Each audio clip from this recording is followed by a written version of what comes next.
Hello, my name is Michael Shingleton, and I want to share with you today an ancient breathing technique that will not only help your game, but also help you enjoy the game you're playing. I call this technique the now sound because it's the sound of your breath and it brings you to the now. And why is the now important? Well, the now is the zone. And to be in that, what you have to do is get rid of some thoughts. Butch Harmon said something interesting. He said in golf, the mind is a terrible thing.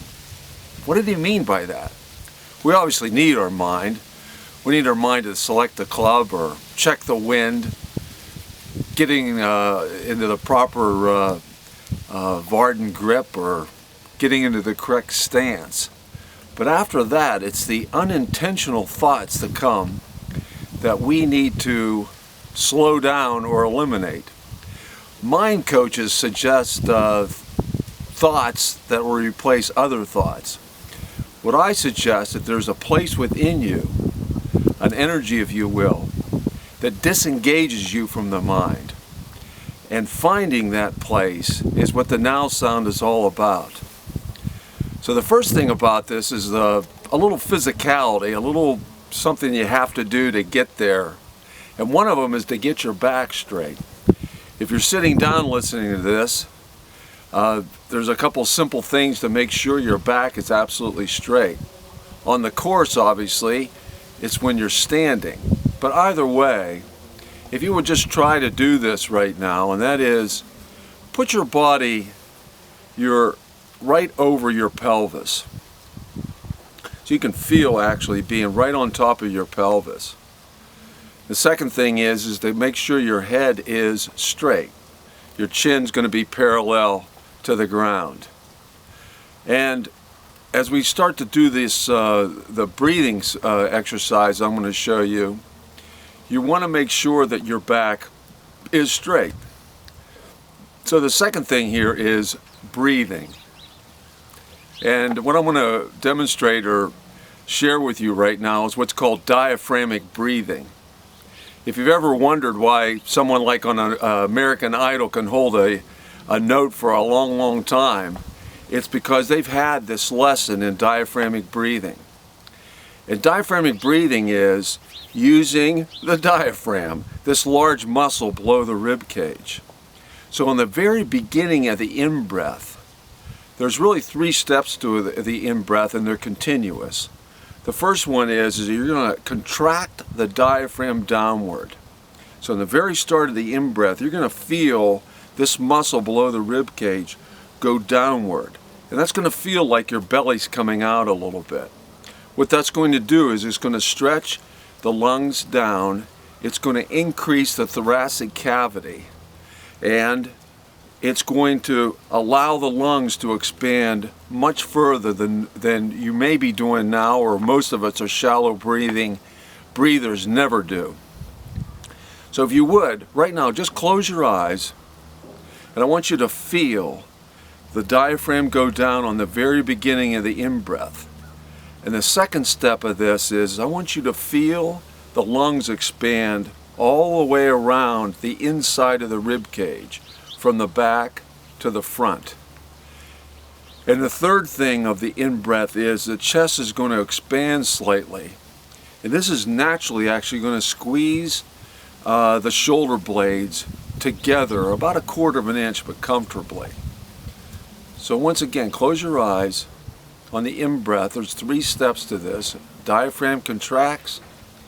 Feel the lungs expand all the way around the rib cage. Expand the chest. And the out breath now, just squeeze that diaphragm back slightly toward the spine. Let's do a couple of breaths of diaphragmic breathing.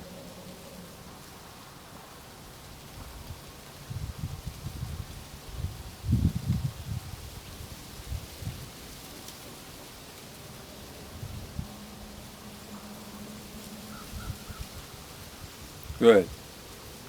Now you'll probably found, or you will find, the more you practice this, is your natural breath is going to get a little longer. In other words, from 2-second in-breath to maybe a 3 or even a 4-second in-breath, and a light breath on the out-breath. But this is your natural breath in the moment. So whatever you're feeling that breath do, that's your breath. The second part of this now sound of the diaphragmic breathing is to actually focus with all your attention on the very beginning and the end of the breath. You put all the focus you give an 8-foot birdie putt now on the very beginning of the breath. And I want you to feel the energy of the breath come down to the heart, come down to the solar plexus. The out breath, while obviously the breath is coming out your nose, and that's the other thing, we're doing breathing in and out of the nose. So the mouth is closed, and you're going to feel the tongue rest ever so slightly at the top of the mouth. So again, close your eyes and focus on the very beginning in the in-breath, and feel the energy of the in-breath come down to the heart, and feel the energy of the out-breath go upward. That energy you're going to feel possibly in your throat. You might feel it in this energy between the eyebrows. And the goal is to feel the energy of the out-breath go right through the top of the head. Let's try that now. Close your eyes.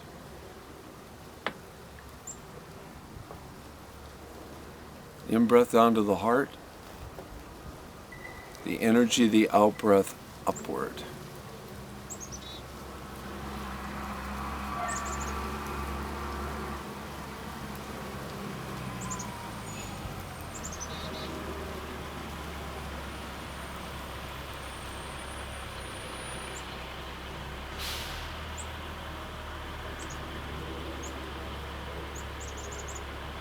Good.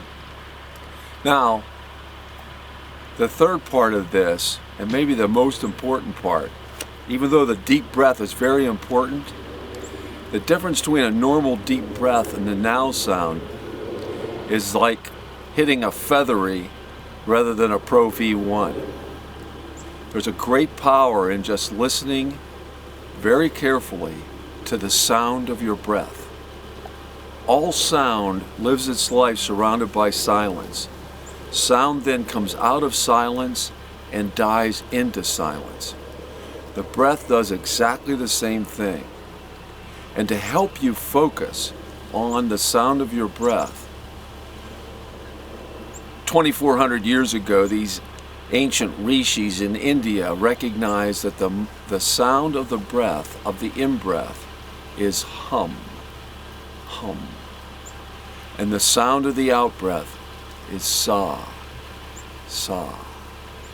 So what I want you to do now is close your eyes, and you don't say this, you basically think or feel the sound of the breath.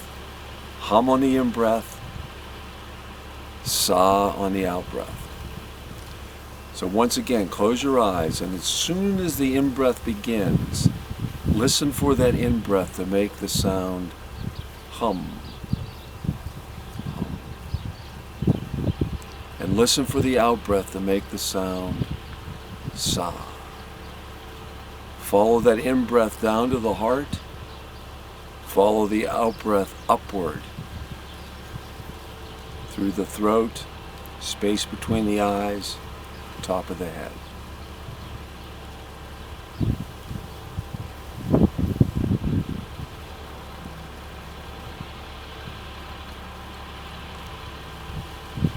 What I want you to concentrate on is the space where that sound dies into stillness.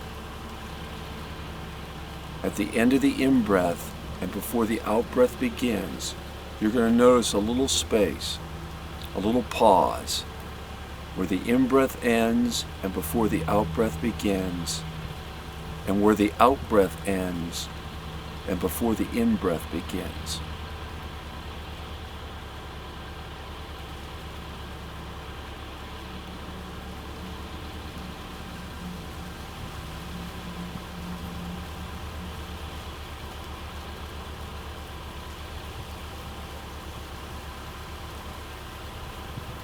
Good. If you don't experience this right away, this is a new thing. So it takes a little practice. But it's in that space. It's in that space between the breaths. There's no thought. It's in that space between the breaths is the now.